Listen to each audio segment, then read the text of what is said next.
In the game yesterday, Nick Chubb suffered a broken left foot, ending his 2024 season. This is back-to-back seasons that Nick Chubb has essentially suffered a season-ending injury to his left leg. Last year, the knee injury. This year, the foot injury. Gee, we talked about it a little bit on the post-game show, but have we seen the last of Nick Chubb in a Browns uniform? No. They'll bring him back. He'll rehab. Unless it's a Liz Frank surgery on his foot, which is notoriously difficult to We don't have any indication it's Liz Frank, do we? No. They just said broken foot. If it's just a broken foot. Yeah, well, that would change everything. Yeah. I haven't heard that. No, I'm just saying. Unless it's that high of a level where he won't be back playing. I think he'll be back. It's a foot injury. I'd rather break a bone than tear a ligament any day. But here's the problem, and I've had this before when you come back from surgery. Usually when you come back and you're playing, your whole hope is, I want to get through this season healthy. Now that I know that it's behind me, I can play, I took the hits, I'm ready to now go from rehabbing to training. I want to get my quick twitch muscles back. I want to get back in football condition. I can get out here and lift my weights and get back in top peak physical condition. Obviously, he was not that this year. He was not that. You look at Adrian Peterson, he came back, we talk about it all the time. And Leroy says it, he ran for 2,000 yards with a limp. He had a limp in his gait from then on out. So I think he'll be back. But the problem for me is, it's just one of them things where we keep talking about the overall big picture for the Browns.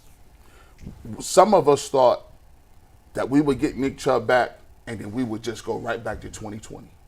You know what I'm saying? We get Nick Chubb back and we back to, then the offensive line will be back. And we really forget that this is a game of attrition, and that once you start losing it, and once you start losing that power, once you start using that youth, you don't have it no more. That don't come back. And this is the cruel world of windows. When you have the window is, we got a top 3 offensive line, the best running back in the game. We got young guys. They went for it. They tried it. And when the Baker thing didn't happen or work out and the receivers didn't work out, they went out and got Jarvis and Odell. That didn't work out. I'll give them credit.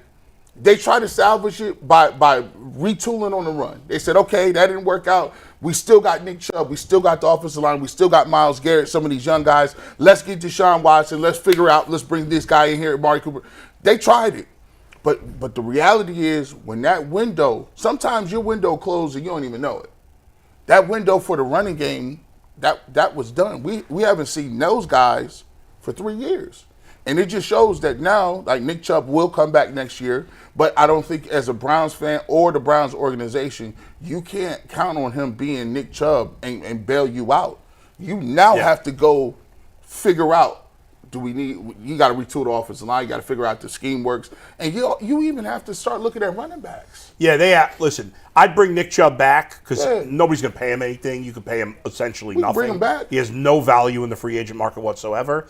And I bring him back, but I can't bring him back as the lead running back. If he ends up getting back to what he was, great. That's a bonus. We'll have to maybe, but the Browns have, Jerome Ford's not the answer. Nice game yesterday. He's had a couple of good games here and there, over the last couple of years, but he's not the answer as your starting running back. They need to address the position in the draft, not in free agency. In the draft, the Browns need to address the position early, which they haven't done in a while. Second, third round, whatever it is. How can they? They have holes everywhere else. I know. At this point, it's whack-a-mole. It's easier to find a running back in round 4 or 5, I would think, than 2. I don't know. I don't disagree. I'd love, but they have too many other holes, I think, to spend a second-round pick on a running back. In the end, you should take the best player available. They have holes everywhere, so they got to just keep taking the best players. So even if it's next year in the second round, whatever, they have to have a young running back in the mix who's a potential game-breaker starter. Bring Nick Chubb back, fine, but assume he's the backup running back. And Bull, we're going to have to pivot. I think we got comfortable doing media as contenders. Oh no, we're back to we're doing draft analysis. Oh yeah, it's totally different. Like he said, 2-3 year programs. Hey, you can't get a guy this year. Hey, let's take a left tackle it's harder to find one of those, and then we'll get another running back next year. We haven't done that in a while. We're going into that. We're going into that role where it's 2-3 year conversations, not just this offseason. Do you guys think Chubb has been done? I think yesterday ensured that he will be back with the Browns because you're right. Unfortunately for Nick Chubb, there's zero value. There probably was mild interest before at a very, very team-friendly deal. Mm-hmm. I think it makes more sense for the Browns to keep him. You don't want to see him in another team's uniform, even if he comes back and he's awful and he retires. Right. That's better than him hitting the market, ending up in Pittsburgh and putting a ring on his finger. Right. Yeah. So you play worst-case scenario with him. You bring him back at a ridiculously low rate, but a very, very incentive-laden deal. Yeah, sure. So you go for $1,000, you get $3 million. You go for $1,500, you get $5 million. Whatever those elevators are, they can figure that out. But it's a shame. It was weird when they showed the replay of it and he was hobbling. I said at the time, that might be it. That might be it. It might be. I hope I'm wrong. I hope he comes back. But I think you both alluded to this. Certainly, you're not bringing him back and relying on him. You're not counting on him to ever be Nick Chubb again. No. That ship is, I believe, sailed, although I would leave a small opening because he is Nick Chubb. Yeah. And the ACL will be a year stronger next year. Right. But is this the beginning of this? We see this with running backs. Yeah. With the nagging injuries one after another, then it's a hip, then it's, who knows? And there's been a lot of great running backs that were great. Got old fast. Yeah. Todd Gurley. We've seen him. Todd Gurley, Sean Alexander, Dalvin Cook, Ezekiel Elliott. I mean, the list goes on and on. Long. He turns 29 in a couple weeks. The end is near. I just think that's the reality of it. I think the injuries. First thing I thought was what you said. Hey, a broken bone's better than a ligament. Yeah. It's better than a torn ligament because a bone should heal and be fine. But the foot coming off the knee and on the same leg. Yeah, it's just and the way he did it, it was very odd. I looked at it and Kevin said he got stepped on. Oh, okay. And so, because I told Zach Jackson the same thing, I saw that. Well, that must replay. have been the play before. Well, that's what Zach. Because I looked, I said he didn't get stepped on the play. and Zach said maybe it was the play before. And then when he hit, that's is when possible. he felt it. Yeah. So I don't know. I was trying to find when it happened. I couldn't find it. Yeah. If he's going to come back, like Bull said, I think he's best in a two-back system where he's going to be. Get his 14 carries. Can't rely on him at all. And use anything's him a bonus. And whatever he gives you is. I'm with you on the Jerome Ford. I'd like to see them upgrade from it. I'm just afraid they've got too many other holes to fill. Yeah, I mean, that might be something they have to wait another year on. Maybe McNuggets, I think we'll be doing, which is the biggest hole for the Cleveland Browns coming up. Yeah, rank the priorities. Hey, and another conversation we're going to have after the season is, do you trade Myles Garrett?